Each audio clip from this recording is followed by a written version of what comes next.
Merong post ngayon sa social media na pinagkakaguluhan ng mga accounting students. Kasi ang haba ng problem, ang hirap, tapos 2 points lang. Sa'yo na yung puntos na yan. Nandito kami ngayon para patulan, sagutan, kunin ang inaayawan ninyong 2 points. Challenge accepted kumbaga by Sir Ruin. Okay? Actually, itong problem na to hindi pa namin nasasagutan in advance. Mga 2 to 3 times ko pa lamang din siyang nababasa. So sabay talaga natin siyang gagawin. Sana tama din ang ating maging sagot. Okay? So isa pa, nag-reprint kami, nag-retype ng problem para mabasa. Okay? Dito sa ating ginagawang challenge.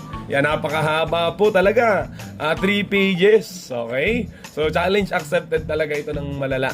Ayan. But still, even though ito ay katuwaan lamang, gagawin natin yung ating video ng as much as academic as possible. Okay? Kasi comprehensive naman yung tanong. Tsaka kung ikaw ay meron ng kaalaman talaga na medyo malalim sa intermediate accounting, maganda na rin ito para makapag-review. Okay? O para makita na possible naman talagang sagutan yung mga komplikadong problem. And by the way, hinati-hati namin yung problem per date. Okay, nagkaroon po kami ng mga species, okay, para ma-manage ng mas maayos kung paano sasagutan kung sakaling komplikado yung problem. Isa pa, okay, wala ring hiningi na requirement itong tanong sa social media.